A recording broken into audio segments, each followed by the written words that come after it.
নমস্কার। আজকে আমরা বাল্ক এক্সপেন্ডিচার এক্সেল শিটের মাধ্যমে কি করে করা হয় এটা একটা নমুনা দেখব।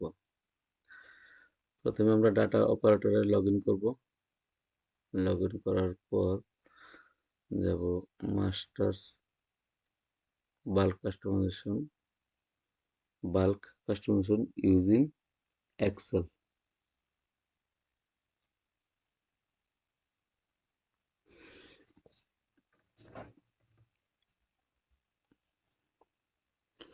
তবে এখানে একটা ফর্ম এসেছে, এই ফর্মটা ফিল আপ করতে হবে, কিন্তু এর জন্য আগে আমাদের একটা এক্সেল শিট রেডি করতে হবে।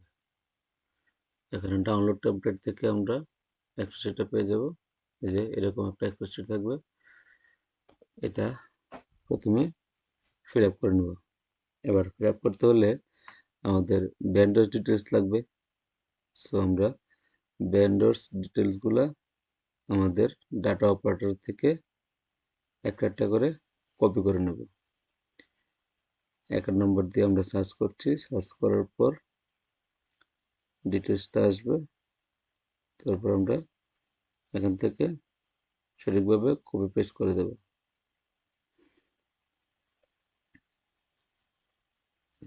নামটা কপি করতে হবে প্রথমে,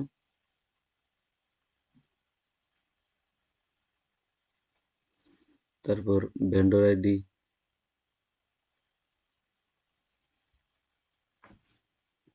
এভাবে এখান থেকে ভেন্ডর আইডি এভাবে কপি পেস্ট করলে কি হয়, ভুল হয় না। যে টাইপ করার সময় 1-2টা মিস হয়ে যেতে পারে, কিন্তু কপি পেস্ট করলে এত সহজে ভুল হয় না, তাই এখান থেকে কপি পেস্ট করে নিলেই ভালো। সো আমরা আগে এভাবে এটা ফিল আপ করে নেব। আরেকটা প্রসেস আছে, ওই প্রসেসে করলে দেরি হবে বা দেরি হয়, অনেক দেরি হয়। আচ্ছা, এভাবে আমরা যদি ফিল আপ করি, এগুলো সবগুলো ফিল আপ করে নেব। Account number, scheme, transaction code, এই যে কম্পোনেন্ট কোডটা আমরা পোর্টাল থেকে আগে দেখে নেবো। মাই স্কিম থেকে আমাদের কম্পোনেন্টটা, যে ভিউ স্কিম কম্পোনেন্টে গিয়ে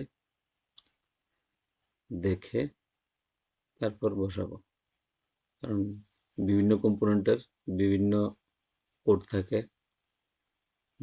স্কুল গ্রান্টের এলিমেন্টারি সেকশনের এটা বিল একটা, সো এলিমেন্টারি সেকশনের বিলটা 01.18 হবে। সো আমরা এইভাবে লিখে, এই যে এখানে 18 লিখে F.01.18 এভাবে লিখে আমরা কপি পেস্ট করে নিচ্ছি।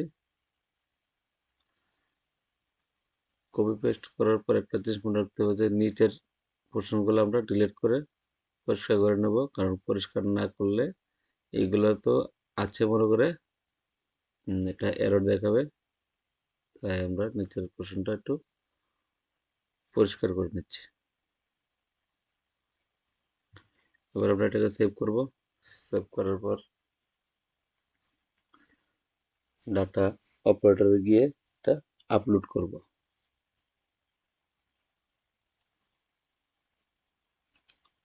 যে আবার যাচ্ছি master bulk customization using Excel.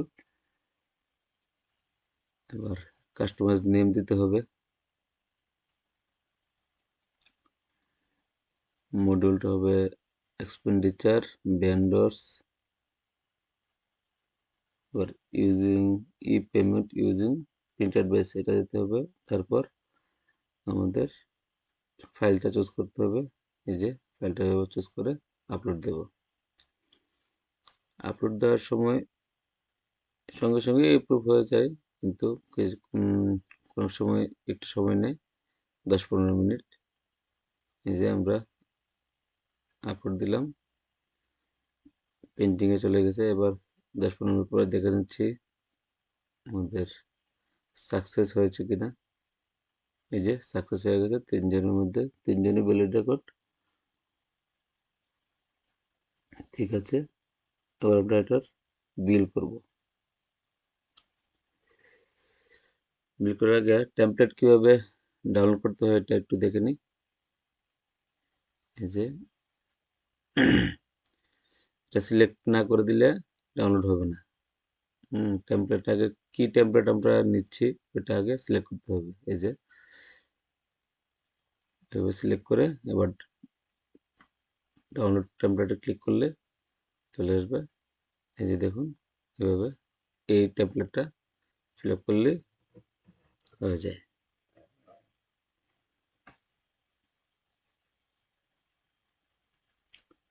তো আমরা তো ফিল আপ করে নিয়েছি, এবার আমরা এটাকে আপলোড করি।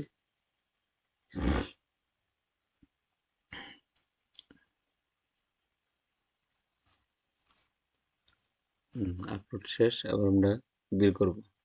এক্সপেন্ডিচার, অ্যাড নিউ, ডাটা অপারেটরই করতে হবে এটা, অন্য কোথাও যেতে হবে না। এভাবে সাইডে কাস্টমার নেম থাকবে, নেমে ক্লিক করলে আমরা এটাতে চলে আসবো। এবার অফিস ফাইল নাম্বারটা এখানে দিয়ে দেবো।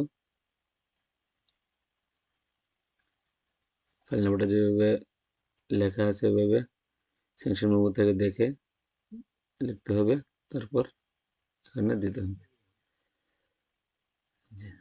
তারপর ফাইলটা চুজ করে আপলোড করে দিলাম।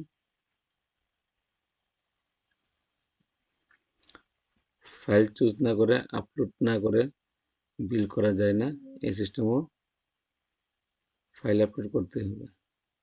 যাক, বাকিগুলো আমরা ফিল আপ করে নিচ্ছি। Date, amount, narration. ন্যারেশন ইচ্ছা করলে অনেক বেশি লেগে যায়, 200 ওয়ার্ডের মধ্যে। তো আমরা এত বেশি লিখবো না। আচ্ছা, আমাদের ন্যারেশন লেখা শেষ হলে আমরা প্রি প্রসেসিং ভেরিফিকেশনে ক্লিক করে দেবো।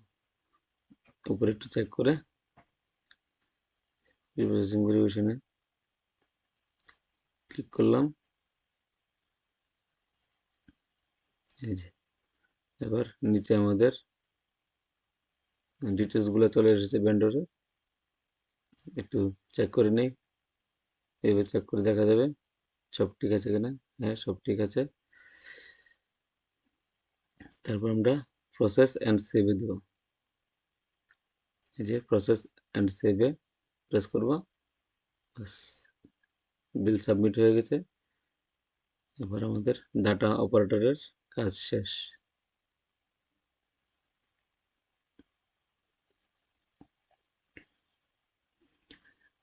এভাবে করলে একটু তাড়াতাড়ি হয়, কিন্তু ওই অনেক সময় আমাদের বেশি ভেন্ডর থাকলে ওই অন্য সিস্টেমটাতে একটু অনেক সময় নেই। এবার আমরা ডাটা অ্যাপ্রুভারে চলে আসবো। ডাটা অ্যাপ্রুভার থেকে আমরা same expenditure, manage bulk fund expenditure, এভাবে ফাইল নাম্বারে ক্লিক করে এটাকে অন্যান্য বিল যেভাবে আমরা অ্যাপ্রুভ করি এভাবে অ্যাপ্রুভ করে দেব। এই যে এখানে অ্যাপ্রুভে প্রেস করলে তারপরে অ্যাপ্রুভ লিখে এখানে কনফার্ম দিয়ে দেবো। এই সিস্টেমটা দুনো, যেমন যে আরেকটা প্রসেস আছে, ওই প্রসেসে আর এই প্রসেসে, এক্সেল প্রসেসে দুটোটাতে সেমই হবে অ্যাপ্রুভ করার সিস্টেমটা। এই যে এখানে সবসময় অ্যান এরর হ্যাজ অকার্ড দেখাচ্ছে, কিন্তু সাবমিট হয়ে গেছে, ভয় পাওয়ার কিছু নেই। আমরা চেক করে নেব সাবমিট হয়েছে কিনা, সাবমিট না অ্যাপ্রুভ হয়েছে কিনা। এই যে পেন্ডিং, স্ট্যাটাসটা পেন্ডিং চলে এসেছে। আবার 10-15 মিনিট বা ঘন্টাখানেক পরে এটা অ্যাপ্রুভ হয়ে যাবে। আমরা একটু পরে আবার এটা দেখে নেব। এই যে 10-15 মিনিট পরে আমাদের বিলটা অ্যাপ্রুভ হয়ে গেছে। এখন আমরা আবার ফাইল নাম্বারে ক্লিক করে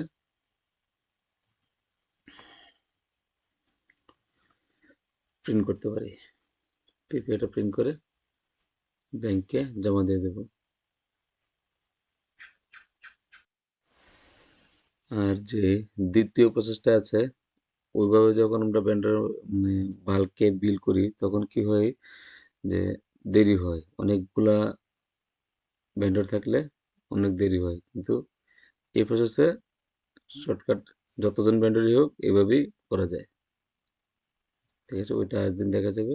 ধন্যবাদ, আশা করি ভিডিওটা ভালো লেগেছে।